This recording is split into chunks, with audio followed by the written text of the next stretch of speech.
Hello everyone, I am here with the new topic apiculture, and this is the meaning of apiculture is that the making of honey. Okay, the making of honey process is known as apiculture.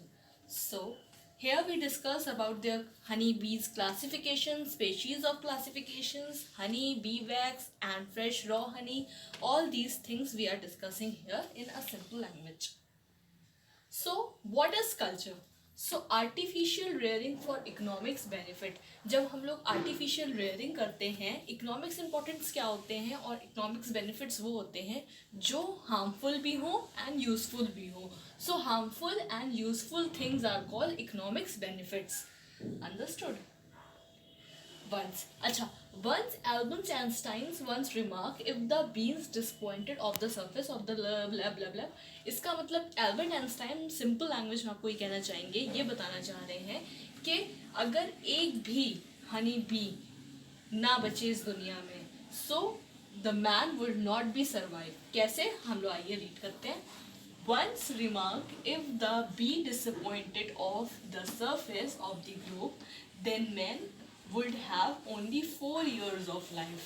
अगर एक भी मक्खी इस दुनिया में नहीं बची तो मेंस के पास सिर्फ 4 years of life होंगे हमारे ह्यूमन बींग्स के पास. ठीक है, no let's no more honey bee, no more population. अब कैसे?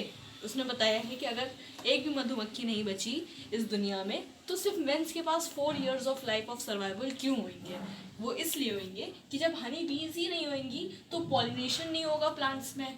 एक फ्लावर से दूसरे फ्लावर्स तक पॉलन ग्रेन्स ट्रांसफ़र नहीं होंगे. ट्रांसफर्स नहीं होंगे तो फ्लावर्स की स्पेशीज़ नहीं बढ़ेगी, प्लांट्स नहीं बढ़ेगा, पॉलिनेशंस नहीं होगा. ठीक है, सो नो मोर प्लांट्स. तो प्लांट्स ही नहीं बनेंगे जब पॉलिनेशन नहीं हो रहा है. नो मोर एनिमल्स, और फिर एनिमल्स नहीं बचेंगे क्योंकि वो mostly animals are dependent on the plants. That's why no more animals are survival and no more mans are survival.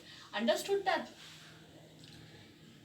So with the important roles in sustaining our ecosystem. तो इससे यहाँ पे ये समझ में आता है कि हनी बी एक बहुत ही ज़्यादा इम्पॉर्टेंट रोल प्ले करती है in our ecosystem. So quickly move forwards. Now the benefits of bee rearing. Benefits of bee rearing अब क्या होता है ये जानना भी बहुत ज़रूरी है. सो पहली चीज़ बेनिफिट्स ऑफ बी रेयरिंग में आती है पॉलिनेशंस. नाउ बीज जो होती हैं वो प्ले करती हैं इंपॉर्टेंट रोल इन पॉलिनेशन, जैसे कि हमने आपको पहले भी बताया. उससे फर्टिलाइजेशन होता है. जब पॉलन ग्रेन्स ट्रांसफर्स होती हैं तो फर्टिलाइजेशन होगा बहुत सी क्रॉप्स में, वेजिटेबल्स में, फ्लावर्स में, फ्रूट्स में और बहुत सारे गार्डन थ्रीव्स में. गार्डन थ्रीव्स मतलब गार्डन में जो छोटे छोटे प्लांट्स होते हैं उनमें भी हनी बी पॉलिनेशन करवाने में बहुत ही बड़े इंपॉर्टेंट रोल प्ले करती हैं. Understood that? Now fresh raw Honey, जो हनी हम लोगों को मिलता है जिससे हम लोग एज अ टेस्ट हम लोग अपना मुंह का जायका सही करने के लिए हम लोग खाते हैं. एंड आफ्टर दैट हनी के बहुत सारी चीज़ें बनती हैं, केक वगैरह भी हनी से बनता है. ओके, सो हनी हम लोगों को किससे मिलती है? ऑफकोर्स हनी बी से मिलती है, सबको मालूम है ये चीज़. But honey not play only the great sweetener, not play a great sweetener, but it has many wonderful antibacterial, antiviral and antifungal substance. Means जैसे आपके कहीं पे कट लग गया है, वोन आ गया है, या फिर आपकी कहीं पे ब्लीडिंग हो रही है, तो अगर आप उसको हनी पुट करेंगे वहाँ पे फ्रेश रॉ हनी, तो antibacterial and antiviral and antifungal substance जो है उसमें क्या होगा? किल्ड हो जाएंगे. एंटीबैक्टीरियल का मतलब ही होता है कि अगर कहीं पे कट लग गया या वूम लग गई है तो बैक्टीरिया जो है उसके किल्ड करता है हनी. एंटीवायरल, अगर आपके कोई वायरल फीवर आया हुआ है या कुछ भी है तो आप उसको हनी ले सकते हैं एज अ मेडिसिन. सो जो एंटी वायरल प्रॉपर्टीज़ होती हैं वो भी क्या होती है? इससे किल्ड होती हैं. और anti fungal properties is also भी किल्ड इन दैट. सो ये बेनिफिट है हेल्थ केयर को भी लेकर. अब बी वैक्स क्या होता है? ठीक है, बी वैक्स क्या होता है? Bee wax is made up of secretion of worker bee abdominal gland. Bee wax जो होता है वो सिर्फ एक स्पेशीज़ बनाती है हनी बी की, जिसको हम लोग वर्कर बी कहते हैं. आगे पढ़ते हैं हम लोग वर्कर बी कौन सी होती है, ड्रोन कौन सा होता है, क्वीन कौन सा होता है. बट बी वैक्स जो खासियत है वो वर्कर बी के अंदर है. वर्कर बी ही हमेशा बी वैक्स प्रोड्यूस करेगी.